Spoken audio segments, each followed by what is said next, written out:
வாக்கு வந்துருது. இந்த மகாருத்ரம் பண்ணணும் அப்படின்னு வாக்கு வந்த உடனே இதை ஒருத்தர் மட்டும் எடுத்து பண்ணாரு. கிட்டத்தட்ட 1.5 லட்சம் ரூபாய் அந்த ஒரே ஒரு சிங்கிள் மேன் பண்ணிருக்காரு. அது என்னடான்னா ஒரே பிரார்த்தனை என்னடா அப்படின்னா இந்த கோவில் கட்டணும், இந்த கோவில் வரணும் அப்படின்னு பிரார்த்தனை எல்லாம் பண்ணி எல்லாம் ஆயிடுச்சு. அப்படி பண்ண போது கடைசியா என்னடா ஆச்சுன்னா இந்த கோவில் வந்து நல்லா நடக்கணும் அப்படின்னு கூட்டு பிரார்த்தனை நாங்க எல்லாம் பண்ணோம். இந்த மகாருத்ரமம் பண்ணிட்டு கூட்டு பிரார்த்தனை இந்த குழந்தை சொல்லக்கூடிய குழந்தைகள் அத்தனை குழந்தைகளும் எல்லா குழந்தைகளும் இங்க வந்திருக்க குழந்தைகள் ஒரு 15 குழந்தை +2 அந்த engineering 3rd year 4th second இயர்லாம் பண்ணக்கூடிய இன்ஜினியரிங் பண்ணக்கூடிய குழந்தைகள் விஐடி ப்ரொஃபசர்ஸ் இவங்க எல்லாம் யாரும் வர முடியல சில பேரால. இந்த குரூப்ல எல்லாரும் எல்லா தரப்பட்டவங்களும் இருக்காங்க. 7 வயசுல இருந்து 80 வயசு வரலும் இந்த குரூப்ல இருக்காங்க. அதுல வந்தா எல்லாரும் பிரார்த்தனை பண்ணிட்டு என்னன்னா இந்த கோவில் சீக்கிரமா கும்பாபிஷேகம் ஆகணும், கோவில் நித்திய பூஜைக்கு வரணும் அப்படின்னு ஒரு பிரார்த்தனை பண்ணி எல்லாம் ஆச்சு. எல்லாம் ஆன உடனே என்னோட ஆச்சரியம் தான் நீங்க யாருமே நம்ப மாட்டீங்க. ஒரு நாள் திடீர்னு சுந்தரம் கிளேட்டான் அப்படின்னு ஒரு கம்பெனி, டிவிஎஸ் மோட்டார்ஸ் அப்படின்னு ஒரு கம்பெனி, அதனுடைய எம்டி வந்து வேணு ஸ்ரீனிவாசன் அப்படின்றவர் ஒரு நாள் வந்து அந்த கோவில பார்த்தாரு. ஒரு 30 நாளைக்குள்ள இந்த கோவில நம்ம எடுத்து ஏன் பண்ணக்கூடாது அப்படின்னு அவர் மனசுல சொல்லி அவர் வந்து பிரஷ்னம் போட்டு பார்த்தார். இந்த கோவில் எடுக்கலாமா, பண்ணலாமா, கூடாதா அப்படின்னு பிரஷ்னம் போட்டு பார்த்தாரு. பிரஷ்னம் போட்டு பார்த்தா இது அபரிமிதமான சக்தியா இருக்கு, நித்திய பூஜையே இல்லாத இருக்க ஒரு கோவில் எப்படி இந்த மாதிரி ஒரு சக்தி வந்தது இது அப்படின்னு சொல்லி பிரஷ்னத்துல திருவனந்தபுரம் பத்மநாப சுவாமிக்கு யார் பிரஷ்னம் போட்டு பார்த்தாரோ அந்த பிரஷ்னம் போட்ட நம்பூதிரி அங்க வந்து பிரஷ்னம் போட்டு பார்த்தார். எல்லாத்தையும் பார்த்துட்டு ஒரு 5 நிமிஷம் புஷ்டம் போட்டு பார்த்துட்டு அவர் என்ன சொன்னாரு, சீக்கிரம் பாலாலயம் பண்ணுவோம் இந்த கோவில அப்படின்னு சொல்லி சொன்னார். இந்த பாலாலயம் பண்ணுவோம்னா டிசம்பர் இது வந்து கிட்டத்தட்ட ஒரு 10 கோடி ரூபாய் அந்த ப்ராஜெக்ட், அந்த கோவிலுக்கு அந்த 10 கோடி ரூபாய் ப்ராஜெக்டுக்கு பாலாலயம் பண்ணிடுவோம் அப்படின்னு அவர் சொல்லிட்டாரு.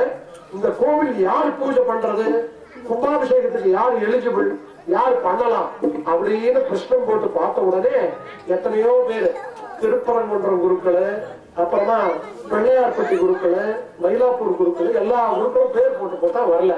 ஆனா ஒரே ஒருத்தர் பேர் மட்டும் கடைசியா பேர் போட்டா அந்த குருக்கள் பேரு எடுத்துக்கலாம், அவர் பண்ணலாம் அப்படின்னு வந்தது. என்னடா அப்படின்னா ரகசியம், இந்த மகாருத்ரத்துக்கு யார் பிரார்த்தனை பண்ணிட்டு பிரதான குருக்களா இருக்காரோ அவர் தான் அந்த சுவாமி கும்பாபிஷேகத்துக்கு வரலாம்னு வந்தது. இது பகவானுடைய ஆச்சரியம்னு சொல்றதா, பகவத் பிரீத்தின்னு சொல்றதா, அந்த மாதிரி குருக்கள் ஆசியம் வந்துதான் இன்னைக்கு நம்ம ஹோமங்கள் எல்லாம் பண்ணிட்டு இருக்கோம். இன்னைக்கு இந்த கோவில்ல எல்லாரும் கடைசியா நம்ம எல்லாரும் பண்ண வேண்டியது என்னன்னா இந்த கூட்டு முயற்சியா நம்ம பண்ணக்கூடியது இந்த கோவில்ல இந்த ஊரை சேர்த்தி இருக்க ஜனங்களும் ஊரை சேர்ந்த குடிப்படைகள் அத்தனையும் நல்லா இருக்கணும். எல்லாரும் சௌக்கியமா இருந்தா மட்டும் போராது, யாரும் சண்டை சச்சரவு ஏற்றத்தாழ்வு இல்லாத இருக்கணும். நித்திய பூஜைக்கு இந்த கோவில் நல்லா இருக்கு, எல்லாம் இருக்கு, நித்திய பூஜைக்கு ஆள் போகணும். நித்திய பூஜைக்கு நல்லா பண்ண இந்த ஊர்ல இருக்க அத்தனை கோவில்களும் நல்லா பூஜை தீபம் எரிய ஊரு நல்லா இருக்கும். அதுக்கு நம்ம எல்லாரும் ஒத்துழைக்கணும் அப்படின்ற எண்ணங்களும் இதுவும் வரணும். நம்ம இது கடைசி ருத்ரம் இப்ப ஜபம் பண்ண போறோம்.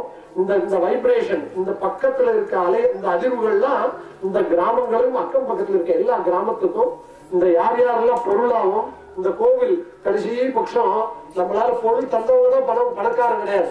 இந்த கோவில் நல்லா நடக்கணும், ஊர் நல்லா நடக்கணும்னு ஒரு நினைப்பு இருந்தாலே போறோம். அந்த நினைப்பு இருந்தாலே இந்த அவங்க நல்லா இருப்பாங்க. ஆனா வீட்டு நிறைய பொட்டி நிறைய பணத்தை வச்சுங்க நினைப்பு மட்டும் இருந்தா தரித்திரம் தான் வரும். நம்மளால முடிஞ்ச பணத்தை பணம் உள்ளவங்க பணமும் குணம் உள்ளவங்க குணத்தினாலையும் மனம் உள்ளவங்க மனத்தினாலையும் செய்து பண்ணணும். பகவானுக்கு 2 கண்ணு, ஈஸ்வரனுக்கு முக்கண்ணு அப்படின்னு பேரு.